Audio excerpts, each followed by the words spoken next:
எண்ணமெல்லாம் சிறகடிக்கும், எண்களெல்லாம் வழி கொடுக்கும், எந்நாளும் ராஜமுகம், எளியோரின் ஏறுமுகம்.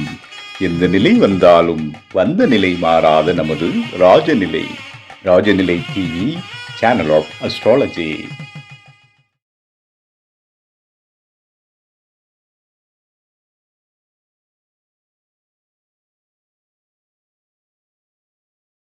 அனைவருக்கும் இனிய வணக்கம். நான் மீனாட்சி பரமகுரு, திருப்பூர்ல இருந்து வந்திருக்கேங்க. Rajanilai channel of astrology TV வாயிலாக உங்களை அனைவரையும் சந்திப்பதில் மிகுந்த மகிழ்ச்சி அடைகிறேன். இப்போ இந்த பதிவுல நம்ம எதை பத்தி பார்க்க போறோம் அப்படின்னா, உங்களுடைய லாபஸ்தானம் 11ஆம் இடம். ஏன்னா நிறைய பேருக்கு வந்து பாத்தீங்கன்னா காசே மிச்சமாக மாட்டேங்குது, காசே தங்க மாட்டேங்குது, தொழில் மூலமா சரியா லாபம் இல்லை, நான் செய்யக்கூடிய தொழில எனக்கு லாபம் இல்லை அப்படின்னு சொல்லக்கூடிய விஷயங்கள் நிறைய பேரை பாக்குறோம். அப்போ உங்களோட தொழில்ல முறையான லாபம் இல்லை அப்படின்னா நீங்க எங்க லூப் ஹோல், உங்க ஜாதகத்துல என்ன பிரச்சனை இருக்கு, அதை எப்படி தீர்வு பண்ண போறோம் இப்படிங்கிறத நம்ம இந்த பதிவுல பார்க்க போறோம். இப்போ எல்லாருக்குமே வந்து வாழ்க்கையில வெற்றி வேணும்னு ஆசைப்படுவோம். வெற்றிங்கிறது என்ன? நீங்க என்ன விஷயம் செஞ்சாலும் அதோட ரிசல்ட் தான் வெற்றி, இல்லைங்களா? இப்போ ஒரு முக்கியமா ஒரு திருமணத்துக்காக ஒரு முயற்சி எடுக்கிறோம். அந்த திருமணம் வெற்றி அடைகிறது எப்படின்னா, நம்ம அந்த முயற்சி எடுத்த நாள்ல இருந்து கொஞ்ச நாளைக்குள்ள சக்சஸ் பண்ணிட்டோம்னா அது சார்ந்த வெற்றி தான். அப்போ ஒவ்வொரு பாவகத்திற்கும் வெற்றியை தரக்கூடியது அப்படின்னா, இப்போ உங்க லக்ன பாவத்துக்கு வெற்றியை தரக்கூடியது 11ஆம் பாவம். அப்போ ஒவ்வொரு பாவகத்துக்கும் அதனுடைய 11ஆம் பாவத்தை பார்த்துக்கோங்க. இப்போ உதாரணத்திற்கு உங்கள் முயற்சியில வெற்றி கிடைக்கணும் அப்படின்னா உங்க லக்ன பாவம் நல்லா இருக்கணும், நீங்க நல்லா இருக்கணும். ஏன்னு சொல்லுங்க? முயற்சியினுடைய 11ஆம் பாவம், அதாவது 3ஆம் பாவம் தான் முயற்சி பாவம். அந்த முயற்சிக்கு 11ங்கிறது உங்களுடைய லக்ன பாவம். அந்த லக்னம் வந்து ரொம்ப நல்லா இருக்கு, லக்னாதிபதி நல்லா இருக்குன்னா நீங்க எடுக்கிற எல்லா முயற்சியும் ரொம்ப சக்சஸ்ஃபுல்லா இருக்கும் அப்படிங்கிறது தான் அர்த்தம். இப்ப தொழில் சார்ந்த முயற்சிகள் அதனுண்டான வெற்றிகளை இந்த பதிவுல நம்ம பார்ப்போம். இதே போல உங்க ஜாதகத்துல எந்த பாவகம் வெற்றி அடையணுமோ அதற்குண்டான 11ஆம் பாவத்தை எடுத்து அதன் தெய்வத்தை எடுத்து வணங்குவதும், அந்த கிரகம் எங்க போய் நிக்குதோ, எங்க டெபாசிட் ஆயிருக்கோ அந்த நட்சத்திரத்தை, அந்த நட்சத்திர நாதனை அவருடைய நட்சத்திர நாள்ல போய் வழிபாடு பண்ணும்போது ரொம்ப சிறப்பா இருக்கும். ஏன்னா இப்ப நாங்க சொல்லக்கூடிய விஷயங்கள், இப்ப நிறைய பேர் வந்து இப்ப பதிவுல கூட லைவ்ல நிறைய பேர் வந்தாங்க, ராகுகேது தோஷம் கல்யாணம் ஆகல. நம்ம எவ்வளவோ பேர் என்ன பண்ணுவோம், ராகுகேது தோஷம் போய் பண்ணிட்டு வருவோம், ஆனா நம்ம கல்யாணம் ஆகல. அப்படிங்கும் போது அப்ப எந்த இடத்துல மிஸ்டேக் இருக்கு, அப்ப நம்ம எப்படி பரிகாரம் பண்ணியிருக்கோம், எங்க போய் பண்ணியிருக்கோம், எந்த நாள்ல பண்ணியிருக்கோம், எந்த நேரத்துல பண்ணியிருக்கோம், நம்ம எவ்வளவு சுத்தமா இருந்திருக்கோம். அதாவது அந்த பரிகாரம் பண்றதுக்கு முன்னாடி சில தீட்சைகள் இருக்கு, சில விஷயங்கள் இருக்கு, அதை நம்ம எந்த அளவுல ஃபாலோ பண்ணிருக்கோம், இது ரொம்ப முக்கியங்க. ஏன்னா ஒரு பரிகாரம் சக்சஸ் ஆகணும் இல்லைங்களா? ஏன்னா எதுக்காக நம்ம கஷ்டப்பட்டு பணம் கொடுத்து பரிகாரம் பண்றோம், ஒரு நல்ல கோயில்ல போய் பண்றோம்.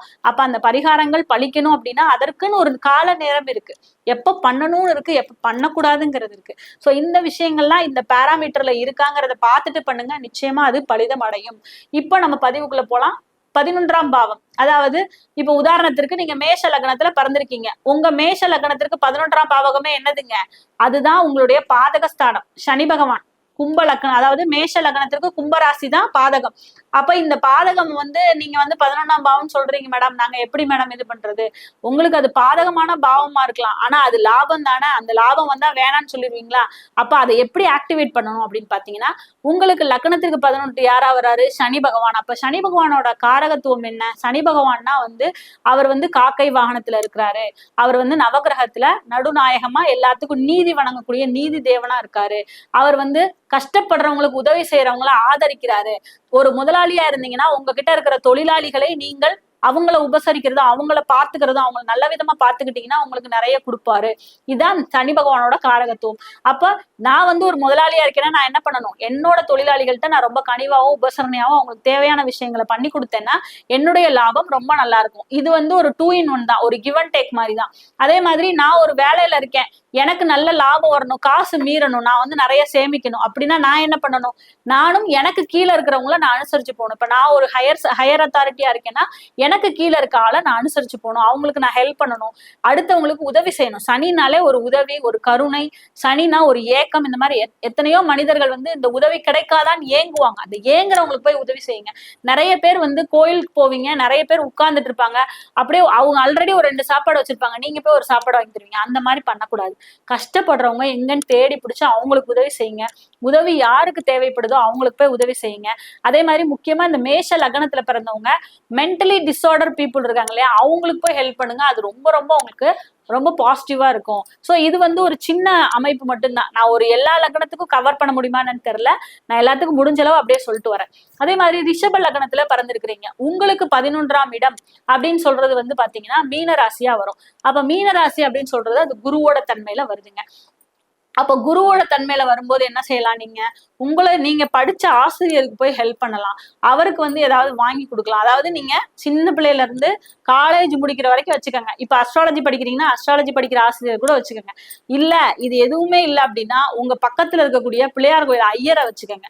அப்ப அந்த மாதிரி யாராவது குருமார்களுக்கு உங்களை விட ஒரு படிப்பால உயர்ந்தவர்களுக்கு அவங்களுக்கு தேவையான விஷயத்த வாங்கி கொடுக்கலாம். முக்கியமா டீச்சர்ஸ்க்கு கொடை, செருப்பு இந்த மாதிரி விஷயங்களை தானம் பண்ணலாம். இல்ல ஐயருக்கு இதை வாங்கி கொடுக்கலாம். இந்த மகாலயபட்ச நாட்கள்ல நீங்க திதிகள் கொடுக்கும்போது இந்த ஐயருக்கு வந்து இந்த மாதிரி பொருட்களை நீங்க தானம் கொடுக்கறதன் மூலமாக உங்களுடைய லாப பாவம் வலுப்படும். இது வந்து பொதுப்பதிவு. உங்க ஜாதகத்துக்கு இது பதிவு வேறுபடும். இப்ப உதாரணத்திற்கு நீங்க மேஷ லக்னத்துல பிறந்தாலும் நீங்க கும்பராசியில உள்ள சனி அவர் எங்க போய் உட்கார்ந்துருக்காரோ அதை பார்த்து நாங்க சொல்லுவோம் நீங்க எப்படி உங்களோட வழிபாடு பண்ணிக்கணும், அது உங்களுக்கு எவ்வளவு சக்சஸ்ஃபுல்லா இருக்கும் அப்படிங்கிறது. இப்ப நான் சொல்லிட்டு இருக்கிறது பொதுப்பதிவு தான், சரிங்களா? அப்போ ரிஷப லக்னம்னு சொல்லும் போது உங்களுக்கு 11 வந்து குருவா வருது. அப்படிங்கிறதுனால நீங்க டீச்சர்ஸ, அதே மாதிரி ஆசிரியர், குருமார்கள், அதே மாதிரி நீங்க நல்ல ஒரு வியாழக்கிழமையில குரு வழிபாடுனா யாரு, உங்களுக்கு ராகவேந்திரரை பிடிக்குமா, அவர்கிட்ட போய் வழிபாடு பண்ணலாம். இல்ல உங்களுக்கு வந்துட்டு இவர் சாய்பாபா பிடிக்குமா, வழிபாடு பண்ணலாம். இல்ல உங்களுக்கு யாரு பிடிக்குதோ, சரிங்களா? இப்ப நிறைய பேர் வந்து சாய்பாபானா கூட சண்டைக்கு வந்துருவீங்க. ஏன்னா நிறைய பேர் வந்து அதுக்குண்டான ஒரு பிரச்சாரம் தனியா பண்ணிட்டு இருக்கீங்க. அப்படி இல்லாம ஜீவசமாதி உள்ள அந்த இடத்துல ஜீவ சமாதியா இருக்கணும். அந்த இடத்துக்கு போய் வழிபாடு பண்ணுங்க வியாழக்கிழமை, சூப்பரா இருக்குங்க இந்த ரிஷப லக்னக்காரர்களுக்கு. அடுத்து மிதுன லக்னக்காரர்கள். அப்ப மிதுன லக்னக்காரர்கள் என்ன பண்ணணும், உங்களுக்கு வந்து 11ஆம் இடம் என்னவா வருது, மேஷ ராசியா வருது. அப்ப மேஷ ராசியா வரும்போது நீங்க முக்கியமா வந்து இந்த கட்டிட தொழிலாளர்களுக்கு உதவி பண்றது உங்களுக்கு ரொம்ப ரொம்ப ஹெல்ப்ஃபுல்லா இருக்கும். அவங்களுக்கு ஏதாவது நீங்க பண்றதோ இல்ல அவங்களுக்கு ஒரு வடை கூட வாங்கி கொடுங்க. இல்ல ரோடோரமா ஹெல்ப்புக்காக இருப்பாங்க, அவங்களுக்கு கூட வந்து பாத்தீங்கன்னா பண்ணி கொடுங்க. சோ இப்படி ஒரு லக்னத்திற்கு 11ஆம் இடம் எடுத்துக்கோங்க, அந்த இடத்துக்கு தகுந்த மாதிரி பண்ணலாங்க. இப்ப அடுத்து வந்து பார்க்கும்போது கடக லக்னம். இப்ப இந்த கடக லக்னம்னு சொல்லும் போது உங்களுக்கு ரிஷபமா வரும் 11ஆம் இடம். அப்ப நீங்க என்ன பண்ணலாம், பெண்களுக்கு என்ன முடியுமோ, அதாவது கோயிலுக்கு வரக்கூடிய பெண்களுக்கு அவங்க குங்குமம் நீங்க கோயில்ல கொடுத்துருங்க. நீங்களே போய் நேரா கொடுக்கணும்னு அவசியம் இல்லை. அம்மன் கோயில்ல போய் குங்குமம் வாங்கி கொடுங்க, அம்மன் கோயில்ல மஞ்சள் வாங்கி கொடுங்க, அம்மன் கோயில்ல பூ கொடுங்க. இப்ப இதெல்லாம் கொடுக்கும்போது என்ன செய்வாங்க, அந்த குங்குமம் மஞ்சள்லாம் அந்த இதுல பாக்ஸ்ல வச்சு வரக்கூடிய பெண்களுக்கு கொடுப்பாங்களா, அப்ப அதன் மூலமா உங்க லாபம் வலுப்படும். அதே மாதிரி நீங்களும் அம்பிகை வழிபாடை எடுத்துக்கோங்க. அடுத்து வந்து பார்க்கும்போது இந்த சிம்ம லக்னத்துல பிறந்தீங்க அப்படின்னா உங்களுக்கு 11 என்னவா வரும், மிதுன ராசி. அப்ப மிதுன ராசியா வரும்போது நீங்க வந்து டெலிகம்யூனிகேஷன் சொல்லக்கூடிய யாருக்காவது போனை டொனேட் பண்ணலாம். போன் ரொம்ப காஸ்ட்லியா இருக்கு அப்படின்னு நினைச்சீங்கன்னா இந்த ஹெட்போன் மாதிரி வாங்கி கொடுக்கலாம். இல்ல காது கேட்காதவர்களுக்கு காது கேட்கக்கூடிய கருவிகள் வந்து வாங்கி தரலாம். அடுத்து வந்து பார்க்கும்போது கன்னியா லக்னம்னு சொல்லும் போது உங்களுக்கு 11 கடக வீடா வரும். நீங்க அகைன் வந்து நல்ல ஒரு அம்பிகை கோயிலுக்கு போறதும், நீர்க்கரையில இருக்கக்கூடிய ஏதாவது ஒரு அம்பிகை கோயிலுக்கு போறது, அங்க போய் குங்கும அர்ச்சனை, மஞ்சள் அர்ச்சனை, இந்த மாதிரி மஞ்சள் குங்குமம் வாங்கி கொடுக்கறது. அதே போல எந்த கோயிலுக்கு போனாலும் அன்னதானம், நீர்தானம் இதெல்லாம் பண்றது உங்களுக்கு ரொம்ப சிறப்பாக இருக்கும்.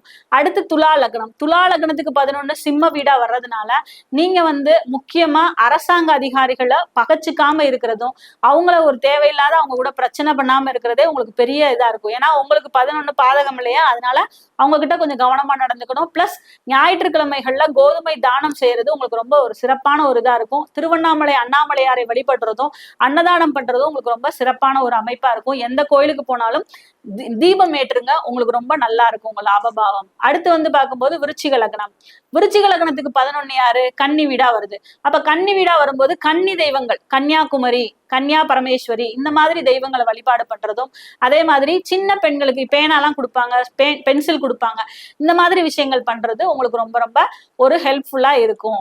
அடுத்து வந்து பார்க்கும்போது தனுர் லக்னத்துக்கு 11 யாரு அப்படின்னு பாத்தீங்கன்னா துலாம்.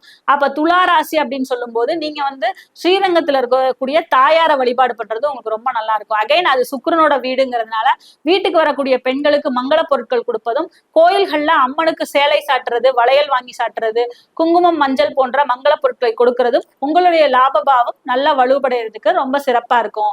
நான் சொல்றது லக்னத்துக்கு மட்டும் இல்ல, ராசிக்காரங்களும் பயன்படுத்தி பாருங்க, நிச்சயமா வெற்றி கிடைக்கும். இது லைஃப் டைம் ப்ரெடிக்ஷன் மாதிரி. அடுத்து வந்து மகர லக்னத்துக்கு 11 அகைன் செவ்வாய் வீடு பாதகமாக வருகிறது. நீங்கள் உங்களுக்கு பிடிச்ச மலை மேல் நீர்க்கரையில் இருக்கக்கூடிய முருகரை இல்ல நல்ல நீர்க்கரையோட இருக்கக்கூடிய முருகரை வந்து தரிசனம் பண்ணலாம். அந்த முருகன் வந்து சுயம்பு மூர்த்தியா இருந்தா இன்னும் ரொம்ப சிறப்பா இருக்கும் மகர லக்னத்துக்காரர்களுக்கு. இப்படி வழிபாடு பண்ணும்போது நிறைய வெற்றிகள் கிடைக்கும். அதே மாதிரி நீங்க என்ன பண்ணலாம் அப்படின்னா, கட்டிட தொழிலாளர்களுக்கும் அதே மாதிரி அந்த நர்ஸ் இந்த மாதிரி இருப்பாங்க. முக்கியமா வந்து ஹாஸ்பிட்டல்ல போயிட்டு பாத்தீங்கன்னா நிறைய பேர் இந்த மேட்ரன் நர்ஸ், அதாவது இரவு நேரங்கள்ல இந்த வெள்ளை சேலை கட்டிட்டு பணியாற்றுவாங்க. அவங்களுக்கு ஏதாவது உங்களால முடிஞ்சதை பண்ணுங்க. முடிஞ்ச அளவு அந்த மாதிரி இருக்கிறவர்களுக்கு உபத்திரவம் பண்ணாம இருங்க, ரொம்ப சந்தோஷம். அடுத்து வந்து கும்பலக்கணம். கும்பலக்கணத்துக்கு 11 யார் அப்படின்னு பாத்தீங்கன்னா தனுர் வீடா வரும். அப்ப நீங்களும் என்ன பண்ணலாங்க, ஆசிரியர்களுக்கு உதவி செய்யலாம், குருமார்களுக்கு உதவி செய்யலாம். நல்ல ஒரு இந்த கோயில்கள்ல ஐயர் இருப்பாங்களே அவங்களுக்கு பண்ணலாம். இல்ல ஏதாவது ஒரு ஜீவசமாதி வழிபாடுகளை மேற்கொள்ளலாம். உங்களுக்கு ரொம்ப சிறப்பாக இருக்கும். அடுத்து வந்து பாத்தீங்கன்னா மீன லக்னம் வரும். மீன லக்னம்னு சொல்லும் போது அகைன் என்ன பண்ணலாம் அப்படின்னு பாத்தீங்கன்னா, அதாவது மகரா தான் வரும். உங்களுக்கு 11ஆம் இடமா மகரம் வரும். அப்ப நீங்களும் கடைநிலை பணியாளர்களுக்கு உதவி செய்தல், மென்டலி டிசார்டர் பீப்புளுக்கு உதவி செய்தல், ஏதாவது நீர்க்கரையில் இருக்கக்கூடிய உலகளந்த பெருமாள், அதாவது நல்ல ஒரு பள்ளி கொண்ட பெருமாளா இருப்பாங்க, அந்த பெருமாளை வணங்குறது. அதே மாதிரி காவல் தெய்வ வழிபாடு, இதுவும் வந்து பாத்தீங்கன்னா உங்களுடைய வெற்றிக்கு நல்ல ஒரு வழிவகுக்கக்கூடிய தன்மையாக இருக்கும். இப்ப என்னால முடிஞ்ச அளவு இந்த 12 லக்னத்திற்கும் உங்களுடைய 11ஆம் பாவம்னு சொல்லக்கூடிய வெற்றி ஸ்தானம் இயங்குவதற்கான வழிமுறைகளும், உங்களோட ஜாதகத்துல லாபம் இயங்குவதற்குண்டான வழிமுறைகளையும் சொல்லியிருக்கேன்.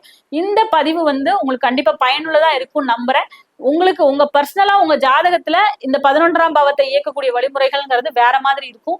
நீங்க உங்களோட டவுட்ஸ் இருந்ததுன்னா எனக்கு வந்து நீங்க கண்டிப்பா கால் பண்ணுங்க. இதுல ஸ்கிரீன்ல தெரியுற நம்பருக்கு நிச்சயமாக நான் உங்களுக்கு வந்து அசிஸ்ட் பண்றேன். தேங்க்யூங்க. வாழ்க வளமுடன்.